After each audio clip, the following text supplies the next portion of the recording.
Please welcome Mr. James Fishback. Hold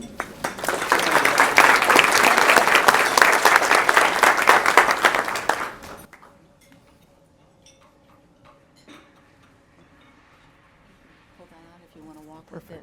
Okay. Got it. Well, good afternoon. Thank you very much.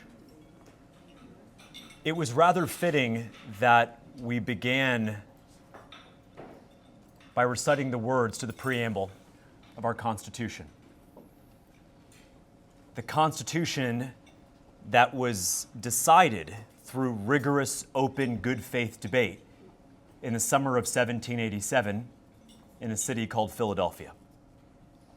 As that constitutional convention was wrapping up, after the ink was still a little bit wet on the strongest guarantor of freedoms in human history, yes, up until that point, but up until this point right now, when it was all said and done, as Ben Franklin was walking out, the mayor of Philadelphia's wife, Elizabeth Powell, pulled Ben Franklin to the side and said, well, doctor, what do we have? A monarchy or a republic? And Ben Franklin responded, a republic if you can keep it. A republic if you can keep it. And gosh, I am honored to be in the presence of patriots who have kept our republic. We are set to celebrate our 250 years since our founding fathers set this bold experiment into motion, and the work that you are doing to revive that spirit and to remind us what makes this special is worthy of applause. Thank you so much.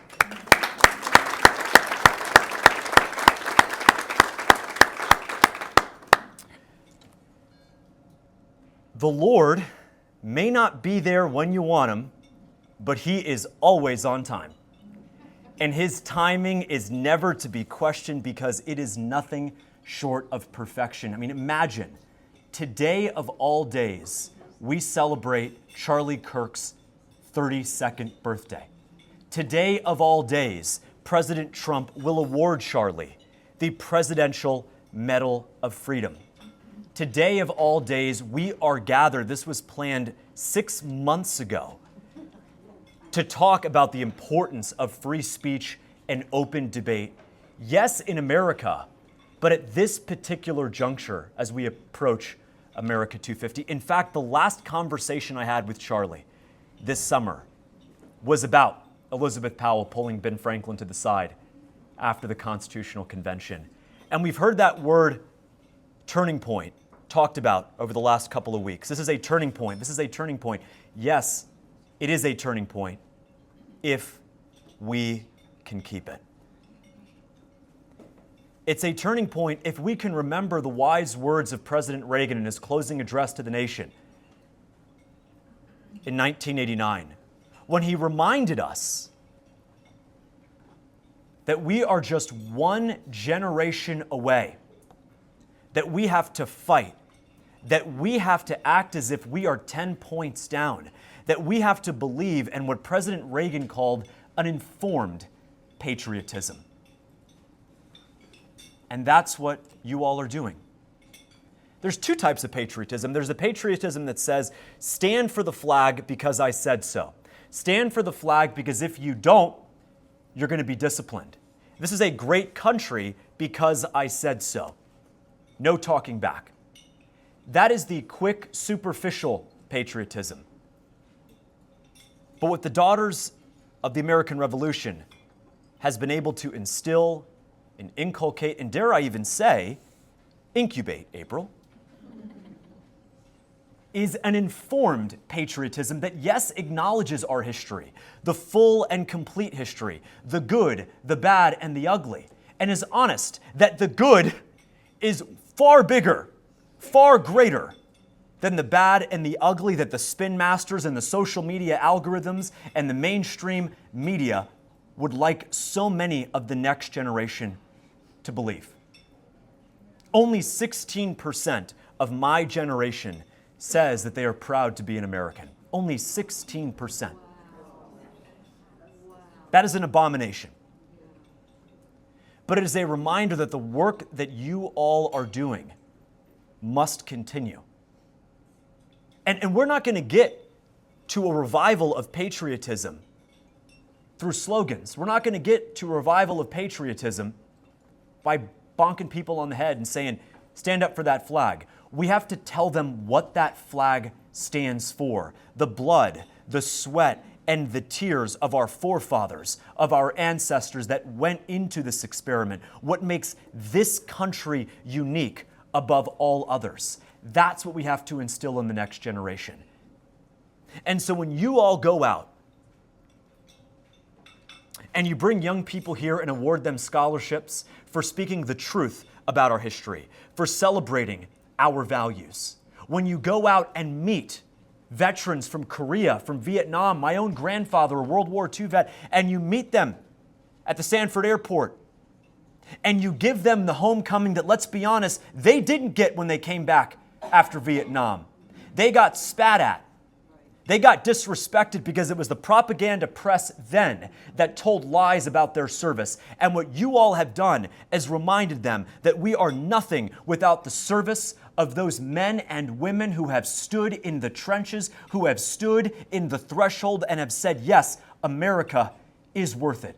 America is worth preserving. And gosh, if you take any of those 84% of people who don't say they're proud to be an American, of my generation, and we could bring them with us to that honor flight welcoming ceremony at Sanford. Just that act of active, informed patriotism, we could turn a third of them right then and there. If we sat down and talked to them, and if they watched that documentary about the American Revolution, we could turn them.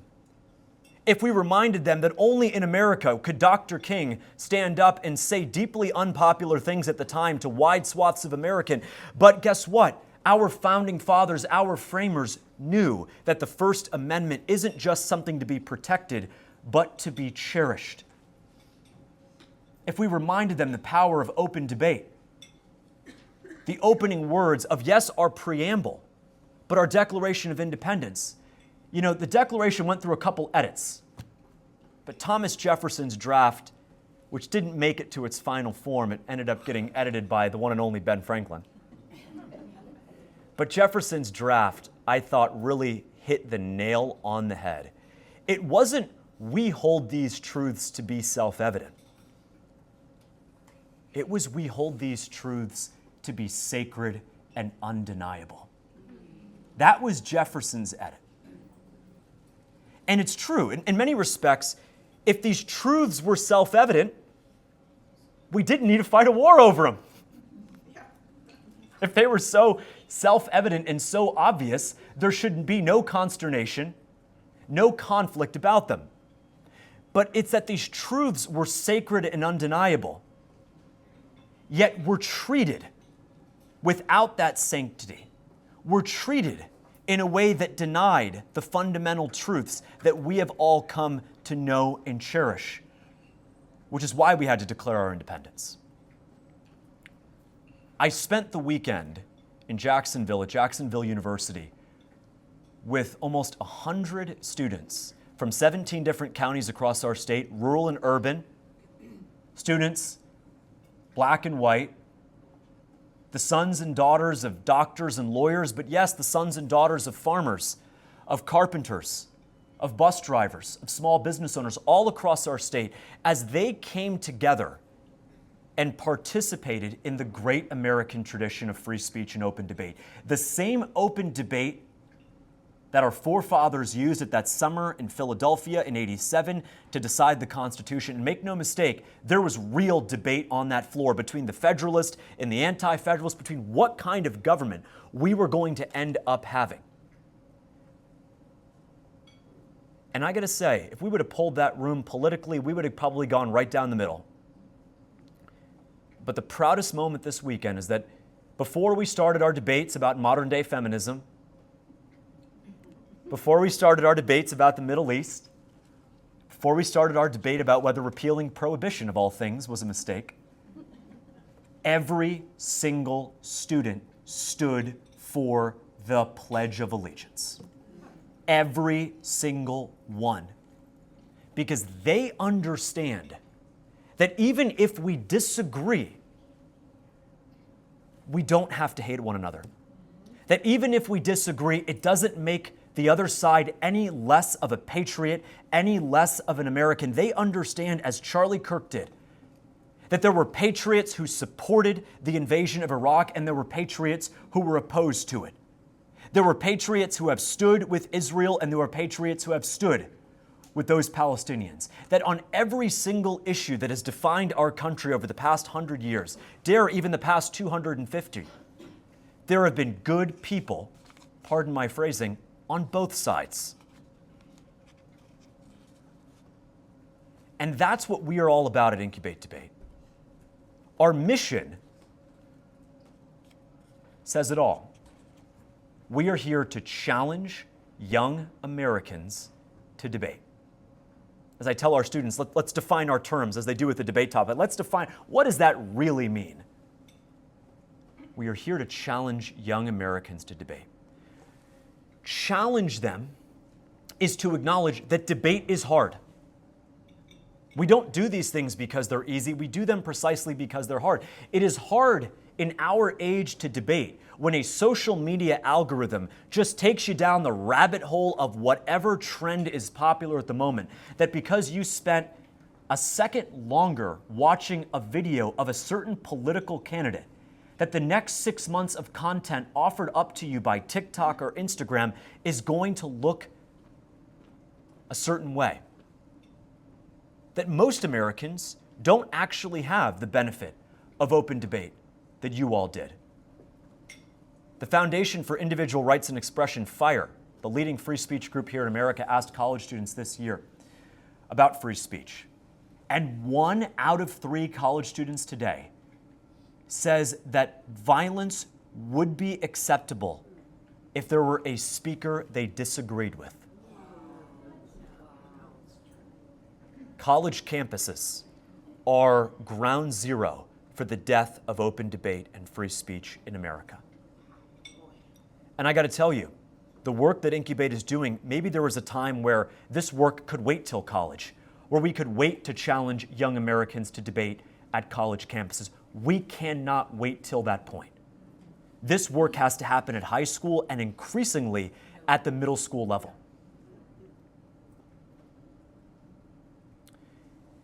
Viewpoint diversity is the heart of debate. You have to hear different viewpoints. And so here in Florida, when the College Board was trying to install the AP African American Studies course, a lot of good-meaning people said, oh, that's good. We should talk about African American history. African American history is American history. But as always is the case, the devil is in the details. And the devil was in the details of Module 9 of the AP African American Studies course, where they talked about the BLM movement, Black Lives Matter, and all the good that it did in 2020. Where there was no mention in an African American Studies course about Clarence Thomas, about Condoleezza Rice. But there was mention of Nicole Hannah-Jones, of Ibram X. Kendi. And so it's not political to say that if you are going to teach African American history, you are going to teach all aspects of African American history. You are going to talk, yes, of course, about the issues of the past 5-10 years. But don't you dare wash out Clarence Thomas's legacy. Don't you dare wash out Condoleezza Rice's legacy. Don't you dare wash out Ben Carson's legacy. And that is the issue, is that when we think about defining debate, there's so many ways to do it, but at Incubate we define it this way. It is the clash of opposing viewpoints. Well, first off, before the viewpoints can clash, they have to exist. They have to exist. And so if you walk into a high school public library today and try to find a book on Clarence Thomas, good luck. You try to find a book on Penn Carson, good luck. But boy, are they stocked with the 1619 Project. And you know, I got to say, as a conservative, I think a lot of people in the conservative movement will say, Nicole Hannah-Jones this, Nicole Hannah-Jones that. The 1619 Project, fine, leave it in the school library.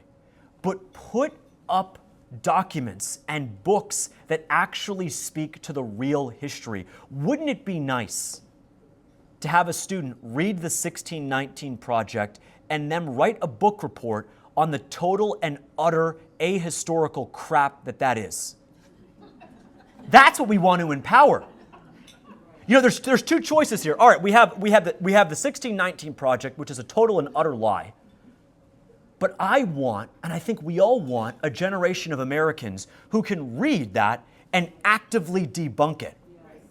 Why are we going to cancel their lies? Why don't we empower the next generation of young Americans to call out those lies in real time, to defend our forefathers, to defend their legacies and contributions? That is the America we should stand for. So, as patriots, we have a choice. We are at the fork in the road. We have to remember what Charlie Kirk did so best. He didn't cancel the left. He said, here's a microphone. Prove me wrong. And they never came close. Because Charlie recognized that if you want to insult our founding fathers, if you want to insult the men and women who set this country into motion 250 years ago, you want to insult those who have fought in every war since our founding, you better have the facts and evidence on your side. And they don't. They strip things out of context. They call us names. They call us racists. But when Charlie stood across from them, he gave them the platform that honestly so many of them never had. He gave them an opportunity to prove not just Charlie wrong, but in many respects, each and every one of us who have stood by and stood up for America, have stood up for these freedoms.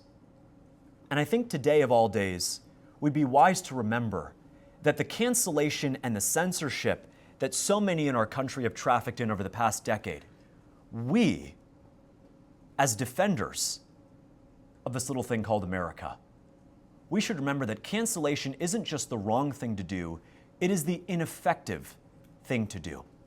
Don't cancel Nicole Hannah-Jones. Let her go out there and make a fool of herself.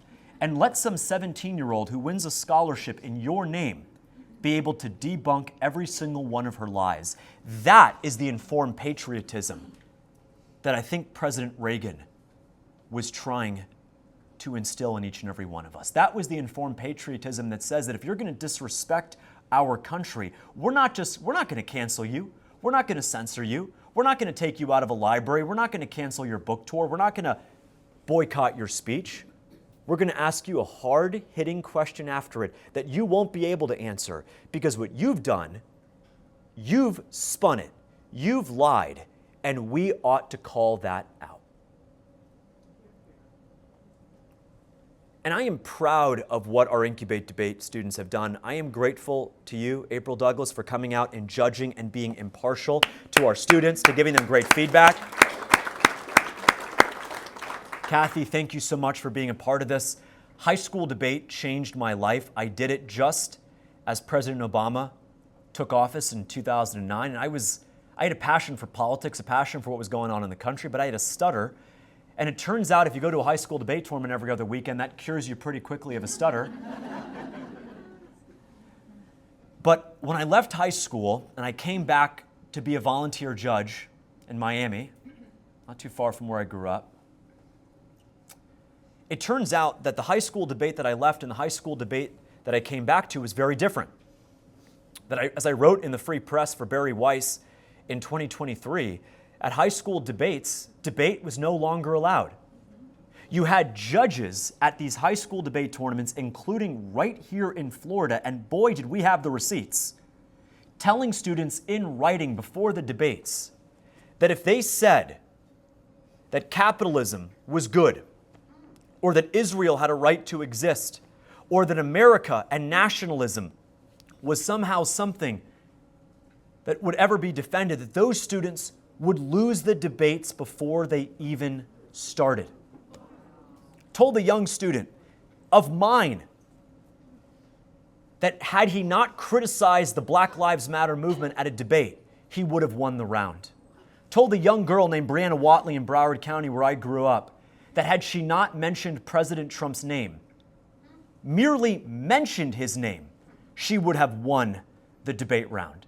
How can a debate take place when the very adults responsible for judging the debates can't do so at all? How is that even possible? And so what Incubate Debate has stood to do is two things. Make debate great again, in every sense of the word, to revive free speech and open debate in the bigger context, and then to make high school debate great again, because it's totally lost its way. And then also to make debate accessible to as many young Floridians as possible. Growing up, my mother worked at BJ's, the wholesale club. My dad cut trees and then went on to drive the city bus for a decade. I wasn't the typical high school debate champion. The typical high school debate champion was the well-trained, seasoned debater who was the son of a doctor, the daughter of a lawyer. And far too often what we had was we didn't have enough conservative voices at the table at these high school debate tournaments, but we also didn't have enough working class voices at the table. And debates look very different. The voices and viewpoints look very different if it's just one kind of student at the table. And so what I'm proud to say before you today is that Incubate Debate has never charged and will never charge students to come and to participate in the great American tradition of debate. That is what we are proud of. That any student is welcome, whether they have a team or not, whether they're new or not, whether it's public or private or homeschooled, we welcome them to our no-cost tournaments where they can really meet people who they otherwise wouldn't have met, debate topics they otherwise wouldn't have debated, and really make memories that will last a lifetime. That's what we stand for at Incubate, to challenge them to debate at a time when, honestly, their schools aren't doing it. In any sense of the word, in the classroom, teachers are very much one-sided. The curriculum is very much one-sided. The libraries are very much one-sided. The colleges are very much one-sided. We stand at a unique historic opportunity to stand shoulder to shoulder with you all to revive American patriotism, an informed patriotism that runs through open debate. We tell our students at Incubate Debate that we are here to seek truth. I told them you can only have one goal at this tournament. Do you want to be right, or do you want to seek truth? Because if you're going to be right, you're going to engage in confirmation bias. You're going to only hear what you want to hear. You're going to shut down different opinions. You're going to say, well, he's a Republican and she's a Democrat and I don't want to hear this, that, or the other. She's a Marxist and he's a fascist and I don't want to hear it. I am right no matter what. Even if the evidence from the other side contradicts, that evidence doesn't matter.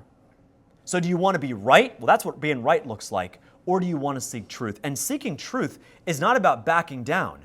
Seeking truth is about remembering, as my grandmother reminded me, we have 2 ears and 1 mouth for a reason. We should be listening twice as often as we are speaking.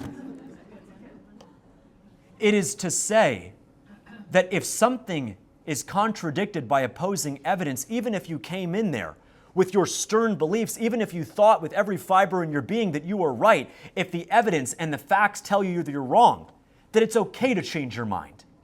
It's okay to get closer to truth as opposing evidence by your fellow competitors is presented. That is what debate is about. It is not a game. It is not a competition for competition's sake. At Incubate Debate, we view debate as a competition that represents a means to an end. And that end is not a trophy. That end is getting closer to truth.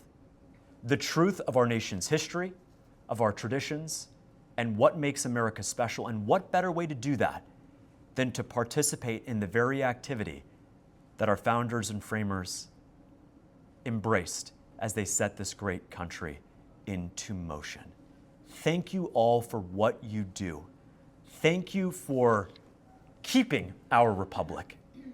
It is now on my generation and the one under me to continue working hard to revive this American spirit. And what better way to do that than to remind ourselves that informed patriotism is not simply standing for the flag's sake, but it is standing for the flag and standing for our history and defending what makes America special by informing the next generation through open debate, through honest curriculum, what that all means. If we do that, we will make Charlie proud, make ourselves proud, and make our fathers and mothers and founding fathers and framers proud, just as we embark to celebrate America 250.